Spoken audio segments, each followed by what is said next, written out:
नमस्कार, आपका स्वागत है हमारे YouTube चैनल ग्रीन ऑर्गो फार्म में। आज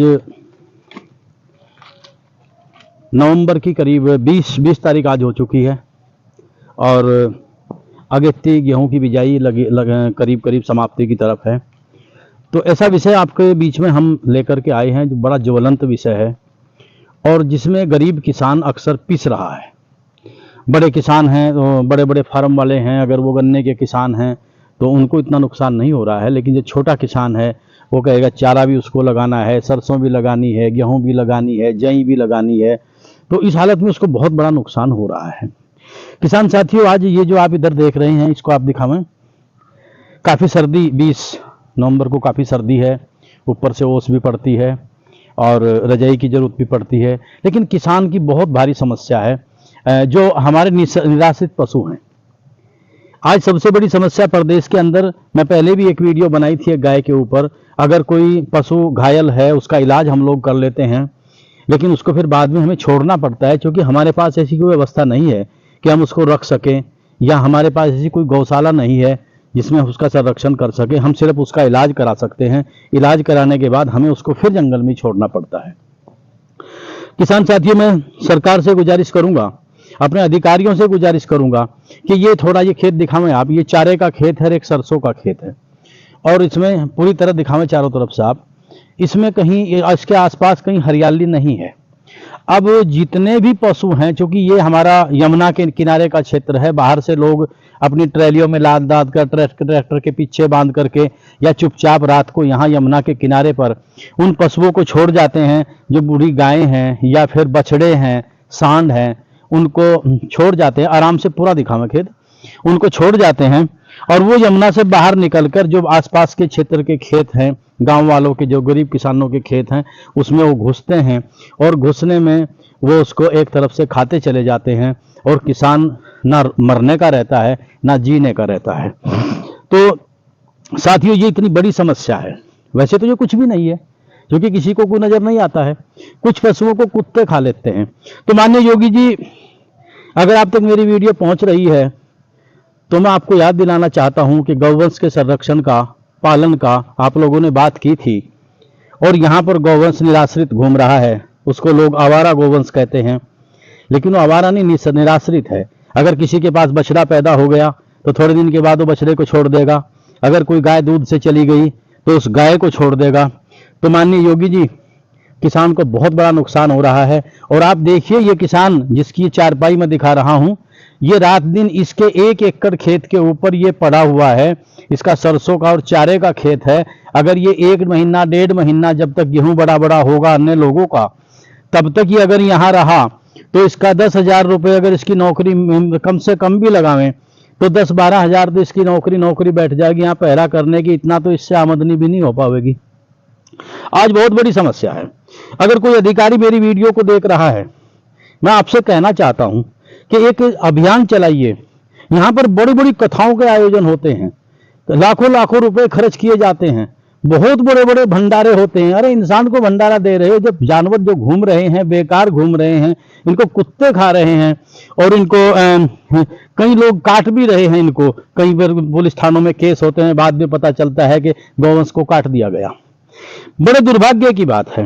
अब हम इस पे चर्चा कर सकते हैं, हम घायल का इलाज कर सकते हैं, लेकिन हमारे पास इसका कोई अस्थायी हल नहीं है। ना हमारे पास इतना बजट है, ना हम इतना चारा हमारे पास है कि हम इतने पशुओं को रख सकते हैं। क्योंकि हमारे पास, मैं गोपालक हूं, गौ संरक्षक हूं, इतने पशु हमारे पास पहले ही हैं। अब हम एक्स्ट्रा पशु कहां से रखें? अब ये नर पशु घूम रहे हैं, इसका कोई इलाज नहीं है, किसान मारे मारे फिर रहे हैं। फिर बात आती है कि उसका रेट कितना मिलेगा। अब आप 10 रुपए 15 रुपए बढ़ा देते हो। अब कोई नेता इसमें लेट करके देखे, कोई अधिकारी लेट करके देखे रात को और तब बताए कि रेट क्या होना चाहिए। किसान का दोहन मत करो, किसान को इस तरह परेशान मत करो। मैं आप लोगों को कहना चाहता हूं और माननीय योगी जी, मैं बड़ा स्पष्ट बोलता हूं, अगर कभी आपकी सरकार का जाने का, पतन का कोई कारण बना तो ये निराश्रित गोवंश बन सकता है। तो मान्यवर, आपकी बहुत ख्याति है, विदेशों में बहुत ख्याति है, देश के अंदर बहुत ख्याति है, आपका बड़ा अच्छा शासन है, हम भी बड़े खुश हैं। लेकिन यहां आकर के चाहे वो मामला हमारे खनन का रहा हो या इनका निराश्रित पशुओं का मामला रहा हो। मान्यवर, आपकी सरकार यहाँ पर पूरी तरह फैल नजर आती है। धरातल पर यहाँ पर देखिए आकर के अधिकारी आपको क्या रिपोर्ट देते होंगे हमें नहीं पता है, नेता आपको क्या रिपोर्ट देते होंगे मुझे नहीं पता है, लेकिन ये गरीब किसान किसके पास जाएगा? ये यहाँ का पहरा करेगा, अपनी फसल को बचाएगा, या फिर ये भागा भागा फिरेगा कहीं गौवंश के लिए? कहाँ जाएगा? इसके लिए क्या रास्ता है? मान्यवर, इस तरफ ध्यान देने की जरूरत है। अगर ये किसान ज्यादा परेशान हुआ, इसकी हाय जाती है, हाय उन लोगों पर पड़ेगी जो संबंधित है। इस दुनिया से सबको जाना है, यहाँ कोई नहीं रहेगा, बड़े बड़ी बिल्डिंगों वाले नहीं रहेंगे, बड़े बड़े बैंक बैलेंस वाले नहीं रहेंगे, सबको यहाँ से जाना है, सबको उसका हिसाब पुख्ता करना है। यहाँ से 50 साल पहले कोई और लोग यहाँ पर थे, आज कोई और लोग हैं, 50 साल के बाद कोई और लोग रहे होंगे। कम से कम एक ऐसा सिस्टम तैयार कीजिए कि किसान को कम से कम राहत मिल सके। और इस ठिठुरती ठंड में उधर बैंक का डंडा है, उधर बिजली के बिल का डंडा है, उधर खाद भी महंगा है, उधर तेल भी महंगा है। आखिर कौन सी सजा दे रहे हैं आप लोग किसान को? तो मैं आपको बड़ी विनम्रता पूर्वक कहना चाहता हूं कि कम से कम इस समस्या से तो बचाइए। अगर ये इस किसान का खेत खत्म हो गया, अगर ये उन पशुओं ने खा लिया, ये अपने बच्चे को कहां से पढ़ाएगा? लड़की की शादी कहां से करेगा? ये उनका खर्च, अपना मेडिकल खर्च कहां से उठाएगा? आज देखने की जरूरत है।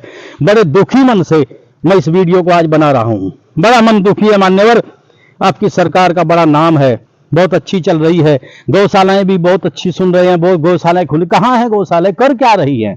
ये गोवंश भागा फिर रहा है, इसके लिए कोई व्यवस्था नहीं हुई। कौन लेकर के जाएगा इसको? क्या व्यवस्था है? अगर कहीं के लेकर के जाते हो, कहीं 1000 रुपए मांगते हैं गौशाला वाले। तो इसका हल कुछ न कुछ आप लोगों को ढूंढना पड़ेगा, नहीं तो इसका जो परिणाम है, अगर आप हल नहीं ढूंढ पाए तो परिणाम भी आप लोग भुगतेंगे। तो मान्यवर, मेरी हाथ जोड़कर प्रार्थना है कि कम से कम इस किसान को इस त्रासदी से बचाइए।